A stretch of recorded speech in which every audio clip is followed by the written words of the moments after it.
As you begin this module, I should say hello first, but as you begin this module, keep in mind, we are now entering the last 20% of the course.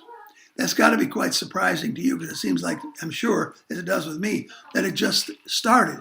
Here it is coming to an end already. 80% by the end of this module, all of the input is done. And we're going to be dealing now with you synthesizing what you have and showing to me via a rather significant kind of an assessment analysis paper that you've really kind of internalized the information. Because as I said at the start of this course, this probably is my most enjoyable course because frankly, I can guarantee you that it's an area that you will make more use of than a lot of the other things that you are probably studying. Some of those things are good to know, but you may file them away and they may come to use at some time, but it will probably be later. Okay, one of the things that I want you to think about, start thinking hard about, and if you have questions, please share them with me. You need to talk about your final synthesis paper, and I broadened that a little bit. We all agree that when you put the course to first put it out on, as they would say, the drama trade out on the boards, it has some good things, has some mediocre things, some things we'd rather forget about. So rather than just doing that one project, if you like that project, hey, I promise you it's a great project where you look at state systems. And I've discussed with you that North Carolina and Virginia, for example, are very top-down systems. Maryland is a very bottom-up system. I was at a meeting just a week or two before I made this tape that we were talking with some folks from Delaware. Delaware is a totally different and unique system because all of the colleges, although separated geographically, are one college. Now in North Carolina, they operate, and in Virginia, they operate from a top-down point of view out of Richmond or out of Raleigh. But there still is an independent local board. In Delaware, there is one board. There is one chancellor for it's a small state, so I think there are probably, in terms of pure campuses, 4 or 5, with some probable centers that are related to some of the others. So right there are 3 different kinds that exist. And, pardon me, your situation can be to pick. If you pick that one, it's very exciting. The other one that I gave you was more of if that was macro, the other one I gave you was a micro. Specifically, there are many colleges. We have at least 2 that interest me in Maryland that are fascinating when it comes to talking about how you do things. Montgomery has 3 complete standalone campuses, as does the community colleges, they call them that plural, community colleges of Baltimore County, standalone separate colleges. And that's all very interesting. If you don't want to stay in Maryland, the 2 that I am very familiar with for a variety of reasons, one is NOVA, the Northern Virginia system. It's very, very large. It's one of the top 5 in the country. It has, last count, 8 campuses, 8 pure campuses, and it's scattered all over Northern Virginia. There actually are centers everywhere. So you've got that one, which is a very interesting one to look at. Another one very close to us that I'm somewhat familiar with is what they call CCAC, the Community College of Allegheny County. Now they don't even spell it the same way we do, but CCAC is in Pittsburgh. If you want to go a little further west, you've got Cuyahoga Community College. They call it that, college, and yet they have a chancellor and they have 5 presidents on there. And also because Cleveland is a spread out area, they some of the campuses. So if you wanted to look at one system, any one of the ones I mentioned, you could probably find others. The LACCD, Los Angeles Community College District, is a good one. Dallas Community College District is a good one, and I could go on and on. You look at how it plays out there. Miami-Dade, for example. Miami-Dade is doing something that not a lot of other campuses are doing. They have focused on, each of their campuses on a specific function. Now, there's a problem with that. It's great if you know you're going to the tech campus, you know you're going to the tech campus. You're going to the medical campus, you know you're going there. You're going to the Arts and Humanities campus, going there. Now that's fine and dandy, but Dade County is not small. If any of you spent any time in Florida, you know that. And so if you're on one side of Dade County and say the tech campus is on the other side, you got quite a little trip. But it seems to work for them, so hey, I'm not gonna tell them how to do their business. The third project point that I gave you, which I think is a little more creative, I'd be interested to see if any of you choose it, and that is, let's talk about even broader than comparing two state systems. Let's talk about the nation. You had the 10 problem areas that was put out by the Association of American Colleges and Universities. And what you basically find there, it would be, as I was telling someone just recently, of those 10 issues, at least 4 or 5 of them are directly financial, and the 2 or 3 of the others, which gets you to almost 70%, are at least influential when it comes to touching on budget. So the bottom line simply is, why don't you look at analyzing them from the point of view of everything you've learned over the last 4 weeks? You can do any one of those. As far as I'm concerned, that's a great way to go. It's strictly up to you. One of the things we constantly have to remind folks, particularly at your level, most of the undergraduate education that I had was the big picture to the little picture.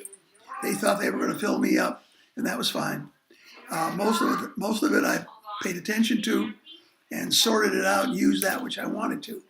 And now you're at the point in your education, now that you've started into a master's program, where that has meaning, masters. You are to become master of some facet or dynamic of what you're doing. And that's why all 3 of these would allow you to focus and take intellectual charge of your own work, which I'm very interested in. One of the assignments, I'm now moving to the second phase. This is a 3-phase module. The second phase, they ask you to look at performance-based budgeting. I have no problem with that. Performance-based budgeting is sort of, pardon a somewhat critical comment, flavor of the month, or should we say flavor of the last several years. That's fine, there's nothing wrong with that. But remember that you're getting material also in your readings and in the slides that I gave you on 2 other things that are important. The first is quite a debate. I serve on doctoral committees, certainly here at Morgan, but I've also served on them at other places. One of the schools down in Virginia where I served, a young man did a dissertation on, is zero-based budgeting really zero-based budgeting? Well, his research pointed out that there's no way it possibly can be. You cannot go back. You work for a year on a budget. You cannot go back to 0. There is a percentage of what is there that you can say, we will zero out these accounts. And when we put the budget together, those of you who are arguing in favor of them must make your case, and talking as we did in the past about the president's cabinet, which is still the Washington term. Some call it council, some call it cabinet, whatever. They will decide how much money, based on the strength of your argument, is filtered into each of those areas. That's ZBB, zero-based budgeting. The other one, which is equally important, the accrediting associations like this one, it's called PPBS. PPBES, I'm sorry, I left one out. Planned Program Budgeting and Evaluation System, that's the S.